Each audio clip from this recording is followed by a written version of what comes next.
when we started discussing this conference earlier this year, and someone proposed this topic, I had my serious reservations against it. I said, do great places really exist? Is there anything called a balanced workplace? And I'm glad the organizers did not take this seriously, did not take these reservations seriously, and we decided to go ahead, because today we are actually going to listen about some amazing stories of these individuals and organizations who we can call great places to work for, and the kind of policies, strategies they have implemented to make them examples and champions of gender equity and gender parity. And for this, I would like to invite the chair of the session, Suhaila Khan, who is a country program manager at UN Women in India, leading its work on women's economic empowerment with variety of stakeholders ranging from government, private sector, and civil society.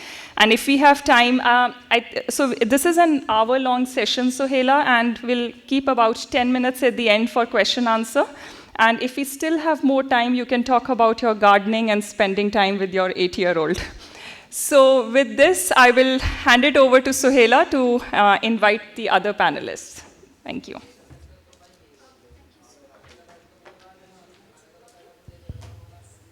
Thank you so much, and good morning all.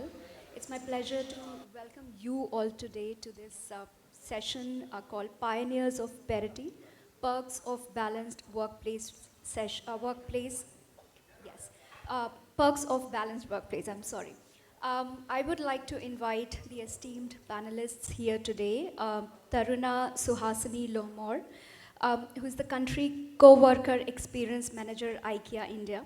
She has an experience of over 20 years in human resources and has been associated with organizations in IT, ITES, retail, and telecom. During her journey, Taruna has led teams across various verticals in human resources in small, mid, and large-sized organizations. Taruna has joined IKEA's growth journey in 2021 and has been contributing and delivering to the people's strategy with focus on the overall co-worker experience in the country, contributing to a global transformation and strengthening the equality, diversity, and inclusion agenda for IKEA India. Taruna is passionate about people topics and clubbed with IKEA's vision and values is committed to contribute to IKEA, being a responsible business partner to the people and the planet. During her leisure, Taruna enjoys reading, doing art and crafts, and spending time with her family. She is currently based in Bangalore with her family. Welcome, Taruna. I would now like to invite Pamesh Rasania. He's an experienced HR professional with 14 years of well-rounded HR experience across various COEs, business partnering, and factory HR roles. He brings in deep expertise in areas of talent management, performance management, leadership development, organization effectiveness and development, diversity, equity, and inclusion. He's on constant pursuit of helping organizations build equitable and enabling work culture. He currently heads talent management, performance management, organization development, and learning portfolios for Aprava Energy. In his previous avatar, he has worked on very significant projects like articulation and cascade of group purpose for Aditya Birla Group, revamping the entire performance management system for HPCL, and setting up the HR function from scratch for Evonik in India. He has championed some of the key DEI interventions for 1 lakh plus global employees of Aditya Birla Group. Ramesh is an alumnus of IMT Ghaziabad and is also an adjunct faculty member at the institute, where he teaches courses like People Issues in Mergers and Acquisition and Organization Development. He also does pro bono consulting on people processes for social and not-for-profit organizations. Pamesh calls himself a converted diversity, equity, and inclusion champion in the male-dominated heavy manufacturing and energy sector in India. A marathoner, he has been investing a substantial amount of time in building inclusive workplaces in the long run. Along with his full-time work, he does a lot of pro bono consulting work for not-for-profit organizations and teaches as a guest faculty at institutes like IMT Ghaziabad. Welcome, Pamesh, to the group. So before I come to you, I would like to begin by reflecting on 3 main arguments for why everybody who is sitting in the room and who are not also in the room should care for gender equality. There are three major arguments. First is the human rights argument. It's a right of every individual, irrespective of her, him, or belonging to any gender identity, caste, class, religion, etc., to have equal economic opportunities. But if we look at the labor force participation in India, what we see today is that the World Bank reports it to be 22%, while the latest PLFS data, which is the Government of India's data, says it to be around over 35%. These numbers are debated, but the crux of the matter is that it is very significantly below the global average of 48%. And in contrast to men, whose labor force participation is 75%, it's very, very stark. So what is it doing is that by not giving equal opportunities, economic opportunities to women, we are not giving them their rights. That is the central argument of why we should care for gender equality.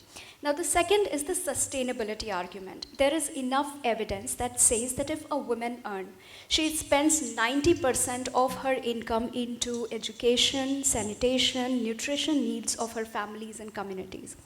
What it does is that this investment in women is leading to developing, a long-run human capital formation and economic growth through improved health, economic and nutrition and education outcomes for the whole country.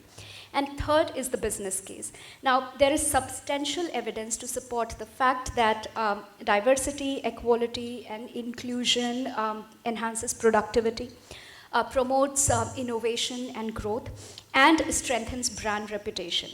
Now, at UN Women, which is the United Nations Organization for Women's Empowerment and Gender Equality, we engage with the private sector companies through a set of 7 principles called Women's Empowerment Principles.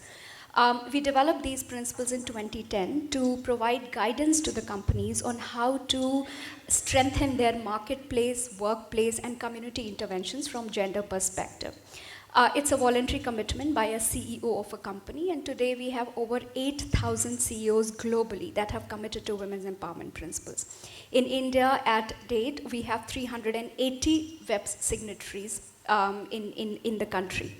So, and this number is growing day by day. So we recently conducted a survey with these companies, but also it was a primary and secondary data. We spoke to over 2,250 respondents from these companies, just to understand that how the commitment of these companies is translating into action when it comes to promoting gender equality and women's empowerment.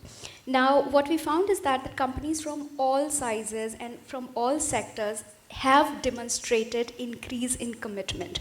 So from 2018 until 2021, we saw 186% increase in the CEOs committing to women's empowerment and gender equality by signing up to women's empowerment principles in Asia Pacific.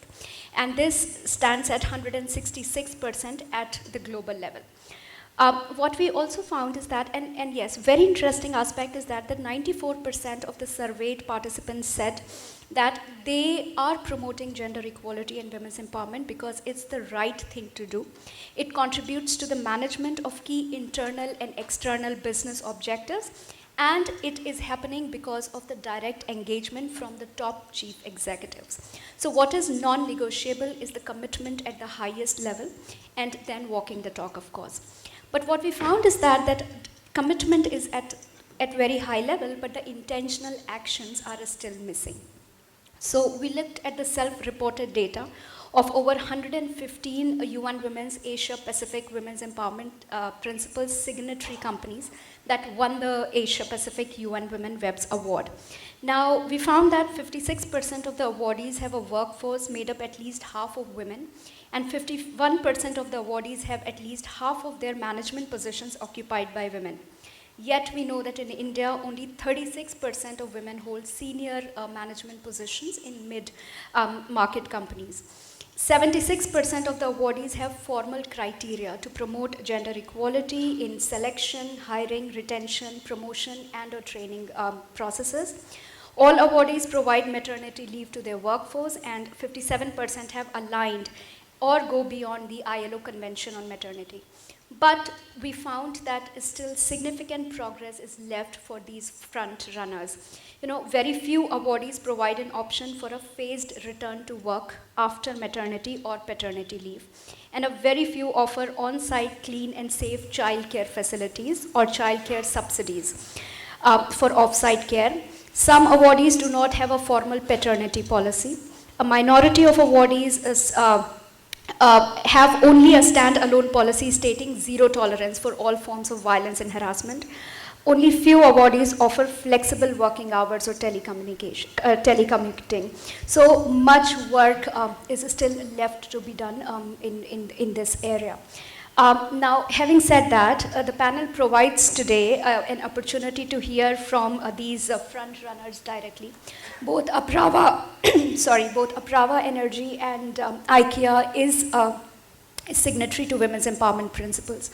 IKEA has been UN Women's Web awardee both at India and at Asia Pacific level in the category of workplace diversity. And Apraava is taking innovative steps to advance the agenda in the male-dominated energy sector.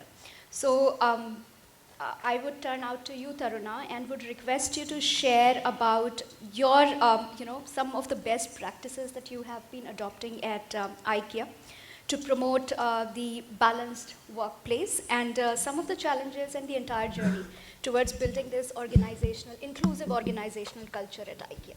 Great. Thanks, Sohaila, and very happy to be here. I think it's not only about what we are sharing, but it is also, thank you. It's also about the inspiration that we are taking back with us. So thank you so much for having us here. It's a pleasure, and we feel fortunate to be part of such forum.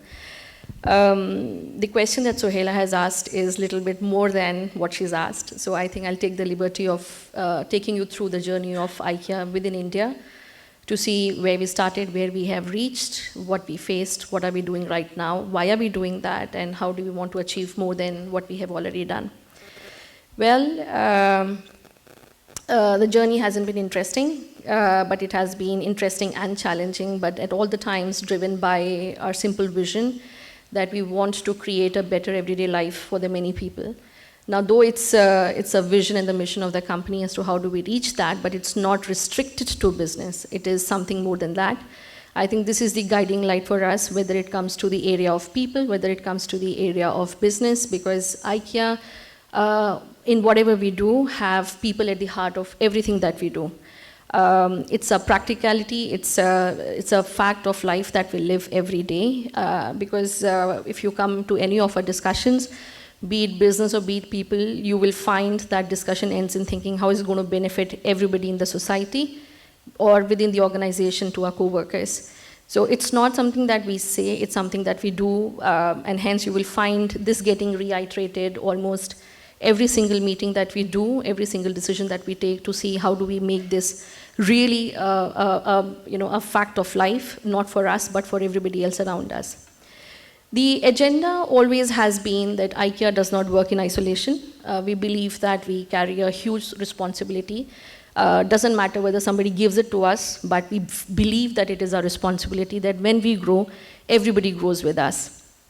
And hence, when in 2018, 17, 18, and 19, we decided on a movement towards equality, we did not restrict ourselves only to the co-workers, but we went beyond and said, how will we make an impact to the society, and how will we make an impact to the customers? And everything that we do, it is a part of business, has this concept in mind, and how do we impact the society is something that we do as a part of our sustainability efforts. For the co-workers, there's a lot that has got into it, starting from firstly getting committed through the global direction, saying this is what we want to do. We want to have gender parity. For this forum, we are talking about men and women, but diversity is much more than that. Even in the space of gender diversity, we do recognize LGBTQ+ as well. So for the benefit of this discussion, we'll continue to talk about men and women, but there is much more that we also do when it comes to the space of LGBTQ++, to see that at the end of everything, we're just an inclusive place where an individual is available or is working and contributing because who you are, and you have the freedom of bringing your unique self to the organization and be the fullest of your potential when you contribute towards the society as well as the organization. When we talk about communicating and talking and doing what we can do to the society, there is a very big program of building the neighborhood that IKEA works. So wherever IKEA stores are present, in the neighborhood we start contributing, whether it is towards education, whether it is towards sanity, whether it is towards about understanding business or skill building. And that's another forum that we are currently exploring to see. We did a project on skill building where we also ensure that whenever we are creating any batches, it has a 50-50 representation from men and women. When we talk about another program, I think when we started a store in Hyderabad, we did a program called Disha with UNDP, where it was an all-women batch of around 80 women that we had taken from the neighborhood and trained them on the skills which is very unconventional for women, which is, let's say, in logistics and supply chain, forklift drivers, which is not really heard of, but we did those kind of trainings, and then we also employed them within the organization, and very happy to say that after so many years, some of them have still stayed back with us and they have continued to grow within the organization. So these are based on the global movement, because we decided once and for all that IKEA as a brand is for many and that we will stand for brand equality. Journey, some glimpse I have already given, but it hasn't been easy. And coming from HR background, we need to know and see how do we strengthen this objective through all the phases of a co-worker's life cycle, whether it is at the recruitment, whether it is they're within the organization, their performance management, or anything beyond that as well. I can tell you when we were planning to open a store in Bangalore, Nagasandra, and our targets in recruitment always have to be 50-50 at all levels, all functions. It was not easy to get a lot of women candidates. But even if it means for us to hunt for months together to find the right talent, we did. We did not submit to whoever is available at that point of time, but we made a conscious effort. There is a possibility that because of the opportunities before coming for the candidature, before putting forth their application, they may not have got opportunities of honing their skills, but that's fine. If you have the motive, if you have the intent, if you have a passion to learn, then IKEA is the place for a candidate to be, for them to become a part of our journey. And that's exactly what we did. So when we started our Nagasandra store, we actually had more women than men. But that's not something that we are promoting because we want to talk about equality. So it's going to be a balance that we want to maintain. But that's the kind of commitment that we made towards the cause. And we know that in India, we kind of get happy when we have approximately 20-25% women at the workplace, but that's something that we did not. So it took us a lot of time to keep working on this momentum. And of course, as we progress right now, we are approximately 2,700 co-workers, and we are 45% women at all levels. Trust me, this is not easy to maintain or to reach and aspire for 50-50, because with your natural turnover, with people moving out, all of that happens. But then what stays is the commitment that come what may, we will continue to strive for this. Very happy that we have 60% women in the country management. Again, the idea is not to have minor, a diversity from the men's segment, but this is something that we want to aspire and maintain a 50-50 balance. There is a lot of work. Trust me, it's easy to reach probably this number with the efforts that you'll put in, but the challenge starts when you reach this, and when you want to reach a little bit more, and when you have to maintain this a little bit more. So, what got us here? That firstly, it was not one person's idea. It was not about one person running the race. It was a commitment that we all made as an organization that this is what we will do.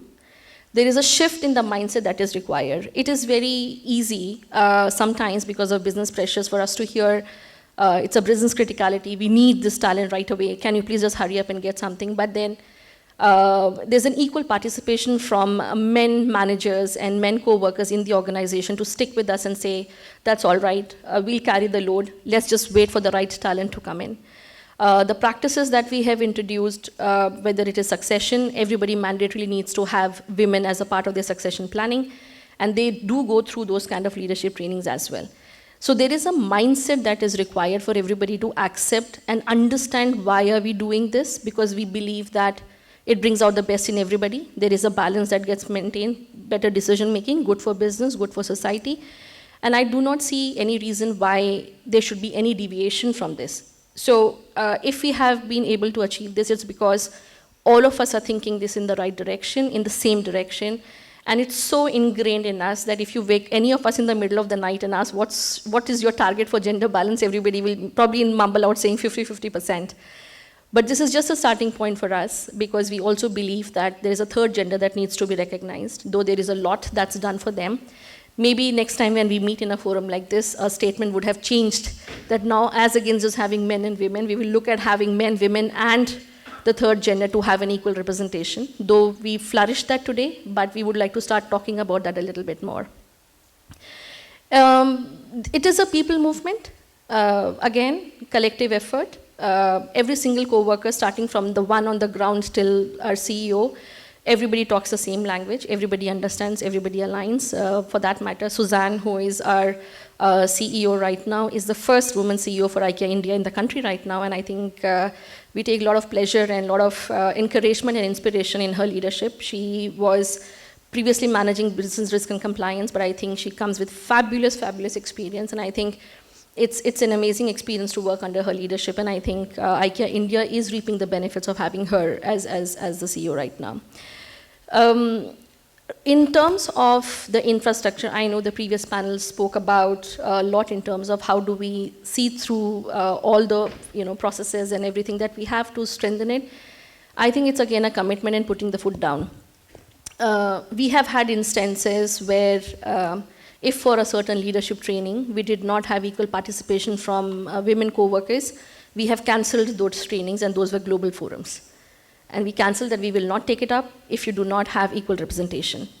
For succession, we review and say, if you don't have it, then why you don't have it? That gets questioned back to the managers. Whenever we do people reviews, and in those meetings, if we hear anybody just saying that I'm going to focus more on this, and I'm okay if I have, for example, maybe around a 30% or this will not come on my priority, we stop them then and there and say, no, you cannot.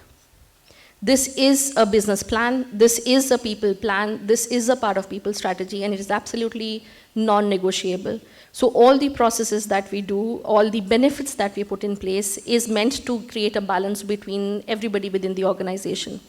If I talk about leave policy, it's the same. We have 6 months paternity for men as well.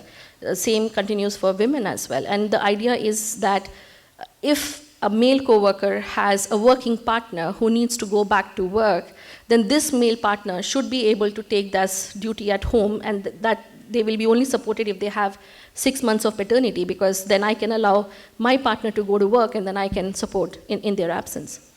Our insurance is inclusive.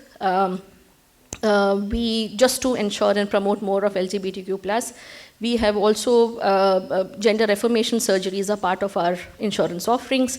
All the support that you would need in terms of dead names, live names, pronounce what to use, what not to use. I think we are talking a lot about it, and all of that is actually put in place as well. When it comes to any other benefits in terms of working from office, working from home, it's the same for everybody. There is no differentiation. Whether it's in the form of anything else, for example, all of us fly economy. Just because somebody's in management will not get a business class. We all stay in the same hotels. We all have same insurance, the same coverage. So for us, equality and inclusion is not restricted to gender, but it's going much beyond to ensure that everybody feels the same when they come to office. Everybody is accountable. We do reviews periodically to see where do we stand. Wherever we see that when it comes to performance management and what is the rating curve that's been given, is there an unconscious bias? So we recognize that we sit with unconscious bias. That's the first step.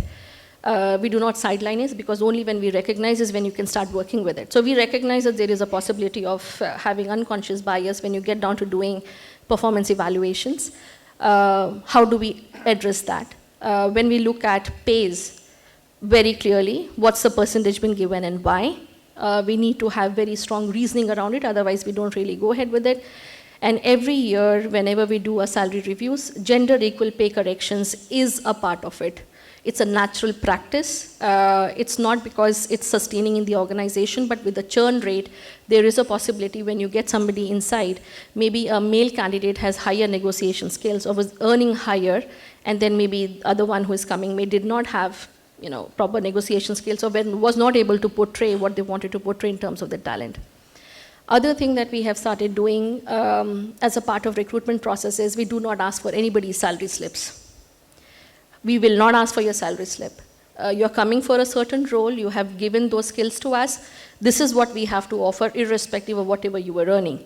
If you believe in the cause, you'll become a part of the journey. If no, then loss on both the sides, but I'm sure we'll get somebody else who is more human, a person to associate with us in a people journey, but at the same time contribute towards the business and develop. So these are some of the accountabilities that we have taken, and everybody stands into it totality. Of course, we measure, but we also celebrate that this is something that we have done fantastic, so let's talk about it, let's see how we can get inspiration a little bit more, how we can inspire a little bit more, but how do we kind of take this forward. These are the learnings. It's not easy. It's quite tiring. It can get very exhausting. So you will see the 5 E's there. Be ready for 4 E's, which is energy, exhaustion, emotion, and exhilaration. This is only because the journey is not easy. You will have your own mind sometimes acting as a block. It requires you to talk about it and say, I'll go beyond it. It can also be that you do not find the talent pool, but how do you find a way around it? It's pushing yourself to not accept what is seen very evidently in front of you, but say that let me see beyond what is not seen right now, to go back and challenge yourself and see what best you can do, and how do you stand for that commitment. It can lead to heated conversations.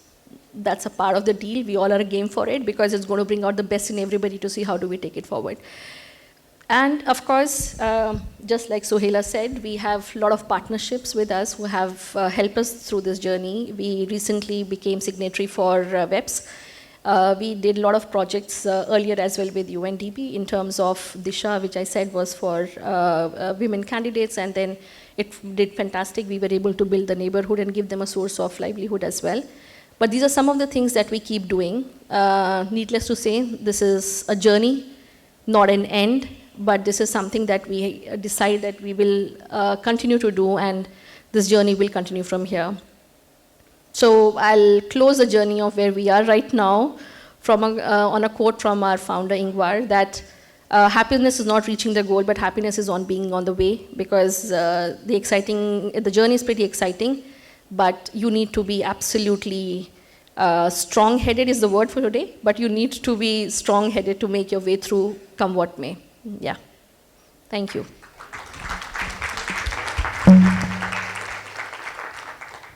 Thank you so much, Taruna, for sharing, so much about your progressive policies at IKEA. And I think for me, 3 things stood out from your conversation. One is really around the collective commitment within your organization to create an organizational culture that respects the rights of an individual, irrespective of the identity. But also, I think your conscious efforts on mindset shifts, because I think one of the things that we have been knowing now, and everybody is recognizing the fact that unconscious and conscious biases prevail that limits women's opportunities. So I think this is very, very important, intervention from your side. And the third thing is on accountability and measuring process. In our survey, which I mentioned, what we found is that only 17 to 18% of the companies were reporting their progress on gender equality. Now, what reporting also does is to really, firstly, of course, it's good for you, it makes you stand out among the peers, but also it sends a strong message and signals to your peers so that they are able to also learn from your experiences. So I think these are the three things that really stood out for me. But one of the things that I would just like to reflect a little bit is the fact that, IKEA is also consciously trying to tackle and address the issue of gender pay gap. In Asia Pacific, we know that there is a gender pay gap of almost 19%. But and in India, what we recognize is the fact that, because the legislation does not require to report and to disclose, I think there is a challenge there. So congratulations to you also on taking lead on this, and of course setting an example of learning for all of us. Thank you so much. I move on to you, Pamesh, and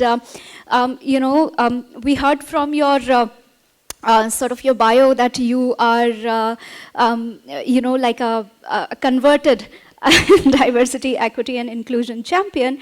But I think what is important is the sector that you are dealing in, which is the energy sector, which is known to be male dominated and, of course, non-stereotypical from women's perspective. What are some of your, interventions there to promote workplace diversity? And also what have been your learnings in this journey, some opportunities and challenges? Sure.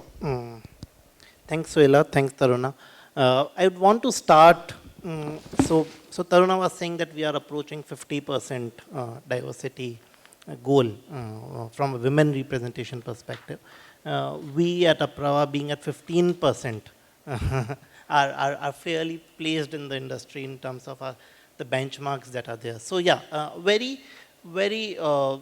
diverse kind of industry setup that we are working in from what Taruna shared. And obviously the challenges also are pretty diverse in that sense, pretty different in that sense from there.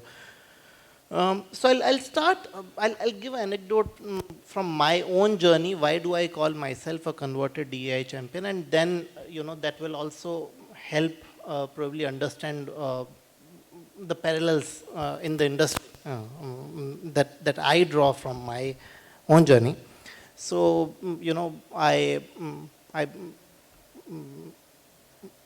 I come from a patriarchal Marwari family, went to an all-boys convent school, an engineer by base education, worked in energy and power sectors in the beginning.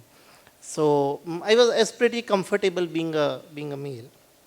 And I respected women, but I honestly did not acknowledge the challenges that they go through in our kind of industries. And I appreciated their potential, the value that they bring to the table, but did not really appreciate what they are doing to bring those kind of what are they doing to bring those specializations to the table. But then I joined Equitable group in the group HR team, and in a team of 7, I was the only male, and this was the first time that I was a diversity member. And I was valued for the different skill sets that I bring to the table, for the analytical skills, for the perspectives. But this is the first time that I started appreciating the importance of diversity in teams.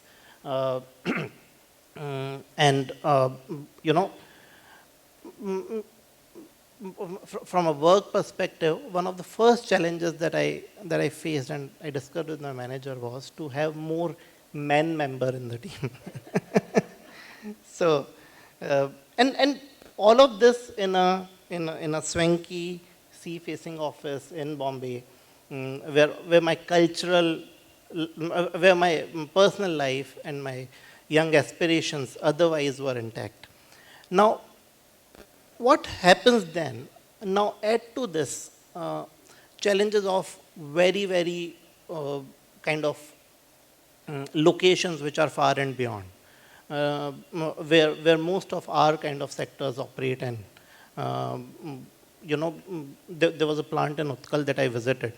The challenge there was, and I was interacting with the Gen Z. I was doing a FGD for them, and women, young generations that we are working at Aditya Birla Group as a larger DEI agenda. So the challenge was basic things. They said that, if we want to celebrate a birthday, we do not get a cake, a decent cake here in this vicinity. And this place is so remote. Women used to say that we just cannot venture out of our townships after 6 p.m. because the streets become so dark, and so how can we really, how can we, from a personal perspective, we find it very difficult to work in this kind of a location. And then, of course, hostile mindsets, thought processes, because being a male-dominated industry, very, very hostile mindsets, from ladki boiler pe kaise chadegi, mines mein kaisa jayegi, in Apraava, towers pe kaisa chadegi. So, those are the kind of very hostile mindsets that women have to really face in our kind of industries. and honestly, sometimes I feel, and Taruna was also talking about difficulty in finding the talent. I also feel that at times women have also started playing along.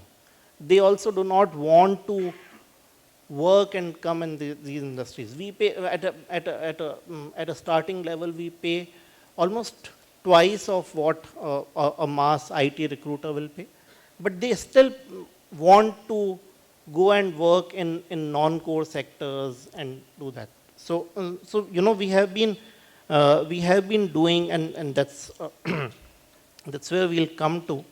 So what we have been doing at Apraava in terms of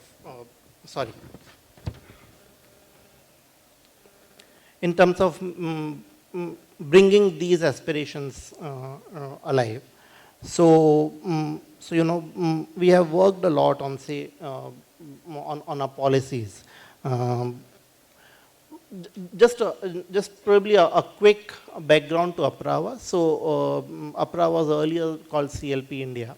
Our parents, CLP Hong Kong, are one of the largest power suppliers in Hong Kong and in Southeast Asia. So our competition was with Southeast Asia, and Southeast Asia is a very good market from a women working perspective. They have almost across the board close to 50% diversity across. So we were though we were doing pretty good in India, we were benchmarked with them when the larger group compared us. So we were benchmarked with them, and we were constantly told to do better in that space. So so what we have done, a couple of things that we have done is that maternity policy. So we had 24 weeks of maternity leave, much before the government diktat came on that. Medical facilities of having so medical facilities being including same-sex partners and things like that is something that was unheard of in manufacturing sector. 5 days working at our manufacturing sites, which does not really happen in the best of the setups. Incentivizing our recruiting partners with, say, 10% more fee, more recruitment fee if they bring in female candidates as series of female candidates to this. What Taruna was sharing. So just a couple of weeks back, young graduate engineer trainees, we took the parents to one of our sites before these girls joining our site. This is a place called Veltur in Andhra. So we took their parents to the site, showed them that this is a very safe place for your daughters to work. So please rest assured that we'll take good care of them. So that's the extent that we have to go to enhance that gender representation in that sense. So biggest challenges currently that we are facing is, of course, getting the right talent to work in the sector in our organization. Uh, you know, mindsets have to also change, and that includes mindsets of one, male managers, as I mentioned, that how they will work at sites and all of that. There are also mindsets of, I mean, recently, an example. So we were making one of our restrooms as gender neutral in our Bombay office, and it was resisted the most by our women colleagues. They said that we use this restroom most often, and if you put a signage of a gender neutral restroom, then we would not want to really use it. So these kind of, I'm just giving you some anecdotes, some examples in terms of these mindsets are something that we have to really work on. Taruna was talking of, and we were just sharing, I was just telling her this example before this. So the pay equity, from our integrated reporting perspective, and we do benchmark and we do all of it, that we are equal pay players. Sure. So we are equal pay players in the market. But we just completed our employee engagement survey, and we were just looking at the results. But the perception of women is, the score is much lesser, that they perceive that the pay is not equitable. So how do we keep on communicating this? How do we keep on sharing this philosophy, methodology, all of that to our women members, and tell them that, it is, we are fair and this is what we are doing. So these are some of the challenges that are there for us. What lies ahead? Very humble goals if you compare with someone like IKEA, but we want to reach the next goal is having a women representation of 20% in the next 2 years, and that will, I can assure you that will be a huge step from in the industry that we are operating in. So that's what we want to do. We want to run a couple of our plants, all women plants that we are looking at. So all women management working in these plants. So those are some of the goals that lie ahead for us. And yeah, that's been the journey. Yes.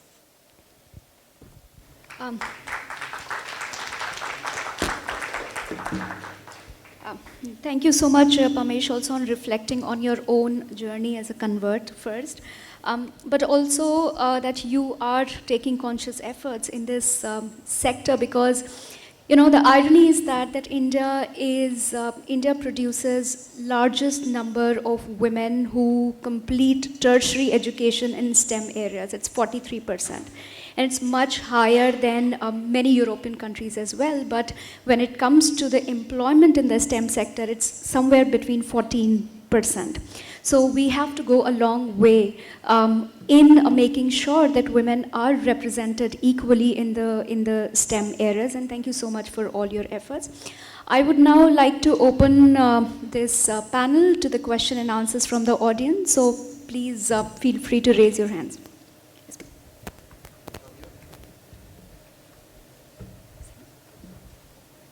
If you could also briefly introduce yourself, ma'am. Thank you. Hi, I'm Shweta from Guinea's Planet. This is a startup and a social enterprise where we take diversity and inclusion conversation to children from the age of 4. So obviously, as a startup lead, I am always concerned about, how do we create this culture and continue to create this culture right from the start, where diversity is respected, where empathy is practiced. So my question to both of you, but especially Taruna, and then of course from you, is that, the way I am concerned, because it's not a big organization, I'm still building my team, I want to understand from you, how do you, right from the stage of induction, how do you start building that culture? How do you start inducting people into the culture where they begin to respect your values right from like day one? Are there any suggestions or tips, from both of you? Thank you, firstly, and lovely question. So Yes, I think it's more about walking the talk, if you ask me very honestly. And I was sharing this before the panel as well, where that for us, from all that I have worked so far, and with all due respect to all the organizations that I have worked with as well, I think within IKEA, you will find the reference to these aspects a part of daily living. It's not something that we reserve for one fine day where we have a town hall or an FGD or a purpose-driven discussion to happen that we talk about this. But we talk about this, I think, every day. Every decision that we take, every meeting that we have, for as simple as a group photo. If we see that we are taking a group photograph and in that women are one side and men are other side, we change the way we are standing. Just to ensure that there is a mix. So we are trying to make this as a part of that the way we live. But is it easy? No, it is not, because it consciously requires the people who are driving in the management team to keep this in their mind. But of course, a lot of them have been living this journey, so it becomes a part of the DNA. It becomes a part of everybody's DNA, right? So we just live this very, very naturally. It does have its own challenge because this is just one aspect, but if this is not supported with, let's say, other aspects of being support groups and health and well-being, it will not flourish. And the reason I say that, because this becomes a very different reality within the organization that somebody is living for 8 hours, where you have a voice. You're recognized as who you are. People appreciate of you being you in the organization. And the moment you step out of the gate, reality is very different. You're that woman in the house who has to go back, do everything in the house. You cannot be seen in trousers, or you have to take care of children. You have to make food for everybody. And then you don't have a voice in decision making back home. There is a big gap. So we haven't found a way of addressing this. But do we address that this is a challenge for people within the system and the moment they step out? Yes. And how do we create that ecosystem within the organization to address it? So if you ask me, this should not be, the society is now having this as a, in a way, a taboo topic to talk about, or a exclusive topic to talk about how do we bring about the balance. But why it should not be normal? Why should we make it big in saying, one fine day in a forum, we're going to talk about it? Why do not we sound normal in saying that is how it should be?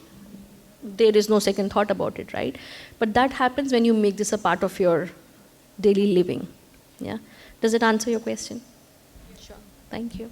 Pamesh, would you like to add something to this? Right. I mean, communicate. That's the mantra, and we actually are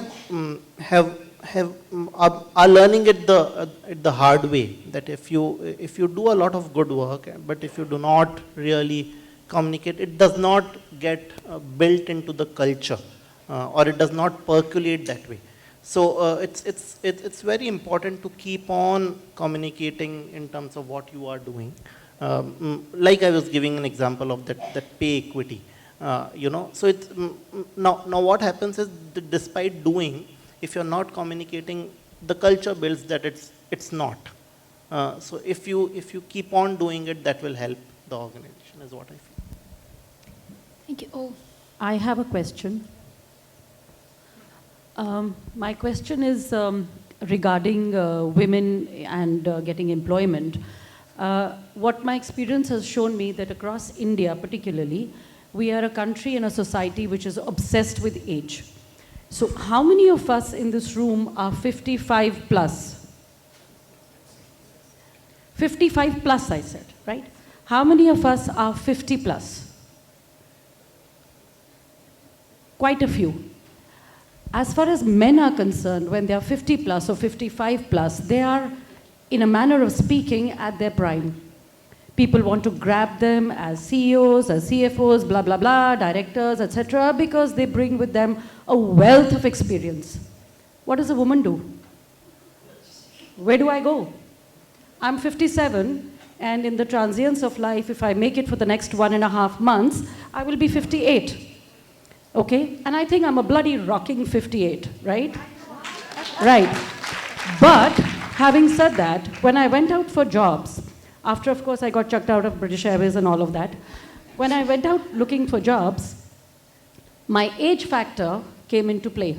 So I want to ask the panel here, companies like IKEA, which is clearly a very, very forward-looking company, and yourself, Aprava, How does that work for you? Where do women who have probably a greater wealth of experience, having dealt with homes, groping hands all their lives, work-life balance, what we are trying to achieve, taken care of their kids, their families, their works, performed at work and at home. Where do we go? Thank you for the question, and I know a lot of hands were up, so let's take 2 more questions from the audience, and then we request our panelists to respond to that. Many questions. I'm so sorry. I'm so sorry. Can I speak? Hi again. Yes, but please be very brief and very specific to the question, and let's take 4 questions. Okay, let's take 4 questions. So Okay. you want to take the questions all together? Yes, so Fair be enough. very brief on the question. Absolutely. Yes, thank you. So I'm Jaya Banerjee, the Salesforce Effectiveness and Training Manager from Bosch & Lomb. My question is, I think we definitely go ahead and take people, you know, the adoption to the of women coming on board happens. For me, the basic seepage happens in the middle management. That's the reason we don't go to the leadership roles. What is it that you think, or what is it that you are bringing in your organization to have that? Thank you. Yeah, I have a question here for Taruna. So, firstly, thank you very much for such a wonderful session, both of you. It was really heartwarming to hear, Taruna, that you're really taking diversity and inclusion so seriously that you make sure 50-50 at whatever level, even if it's a group photograph. I mean, kudos to you for that. And in the energy sector, what you're doing, Pranesh, is wonderful. Taruna, the question to you is, I belong to the furniture industry for 25 years now, and actually the manufacturing side. Interestingly, there are a lot of women in architecture, in interior design, you see, in fact, skewed towards that side for women. But surprisingly and sadly, in the manufacturing side of furniture, I mean, I'll give you an example. I was a speaker and panelist at a lot of forums. Sorry, ma'am, to cutting you in between. Yes. Can you please come to the specific yes, question? I'm coming to the question. The room, was full of 500 men, and I was the only woman there. What is IKEA doing in terms of conducting training workshops or collaborating with the government, say forums like FFSC and other training platforms, to bring in that, confidence, and manufacturing side, more women come in? Okay. 2 more questions. I cannot let not people ask the questions. Sure, There's ma'am, so many I'll keep it hands brief. up. Sanjay Chaturvedi, ex-CHRO from Hilti, India. And on my own now, I've been working with Talentnomics, partnering for the past 4 years. My question to you is, lovely insights, first of all, thank you for that. My question to you is, I've heard a lot about interventions, how you go about doing things, and also in the previous panel, Shilpa spoke about female mentoring. What is your idea about male advocacy for female issues? Because I have been a champion, and Ipshita will vouch for that. I would like your perspectives there. Thank you. Sure. One last question from this side, and then Sumitra, please go ahead. Go ahead, please. Sumitra, CEO, Mobile Crushes. Very quick, direct question. We want to employ more number of women, but we can't find those skilled women, and therefore you've given examples of all the enabling policies that you've been doing. As corporate leader advocates, how will you take this as a business case argument outside of MNCs and listed companies to push MSME sector employers to look at the same mindset as you? You can do the job that we find so hard to do. Thank you so much. Sorry, let's let the panel members answer first. Taruna, maybe you can start. A lot of questions. I'll start, but I'll have difficulty remembering the questions. Yes, I will help you remember that. You're really nice, but I'll try and see how many I can address. So begin with ma'am there. Our people idea is very simple. Our idea is to help fulfill the dreams of common people who want to make a difference in life, broadly. We do not follow a certain education norms. You will not find a job ads talking about degrees from premier institute or otherwise. We just mention about passion you have as an individual to contribute in the cause, and then you clear and you become part of our organization. We hire only based on values. We have specific trainings on value-based recruitment. If you are a good person, where your value system as an individual matches that with an organization on board, competence, you have the ability to learn, you have the passion to deliver, all of that will actually happen. So you will find people who are not really even graduates, maybe 10th, who are maybe vocational, they have taken some vocational trainings, but yet they go back and then turn themselves into professionals. We have living examples where somebody started as a trolley pusher right after the college when they joined IKEA, and today they are digital leaders in the company and driving digital transformations. So we are living those success stories. We believe that if you have the intent and you have the will, we can train you, but what we cannot change is who you are as a person. And hence we focus on hiring from values. I hope that answers. We don't really focus on male, female, this gender or that gender. We are inclusive. And ED&I scores the highest in one of our annual surveys that we do internally from all units from everywhere within IKEA India as an organization. So that's for first. Okay, there was one question on that still doesn't answer my question about the age line. So, like I mentioned, that we don't really go by age. If you have the talent and you are looking forward for it, you can join us. We do have people we have veterans. We have people who served armed forces and then joined. We have women who have returned after a certain time. But I don't think that has ever been the criteria for us to look into. You see the profile, you like it, you apply, you clear, and you're on board. It's as simple as that. So this is not even a factor for us to consider in any way. And but sometimes for having that kind of a diversity come in, do we have to become consciously biased? Maybe. But do we take that as a reason for us to get right talent on the board? Absolutely, yes. We had one question on male advocacy, one question on middle management. Middle level management to senior, how do we go? Because the seepage happens there. Right. So, as I mentioned, some of the examples that it is very clear in whatever we do as a part of talent development in the organization, there is an equal representation from everybody.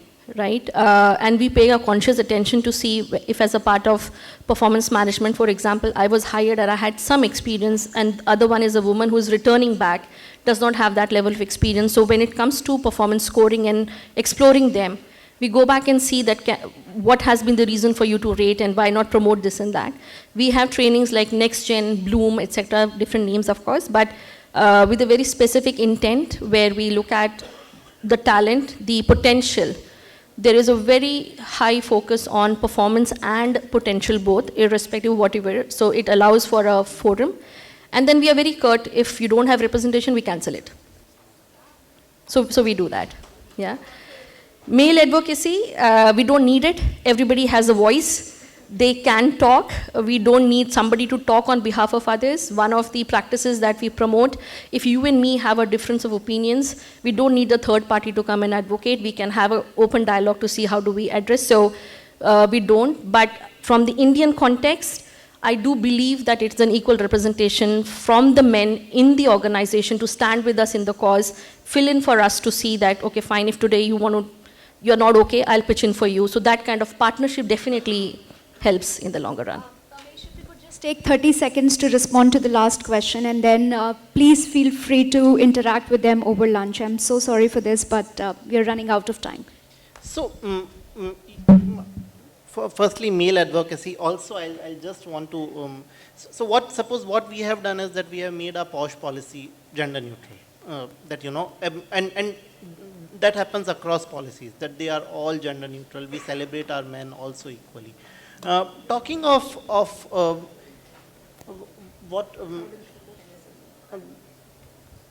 yeah, I mean, that is something that that we have, I mean, honestly, we have also not worked on it, only through our CSR efforts, through our projects like, we run we have colleagues from our plant in Jajjar here.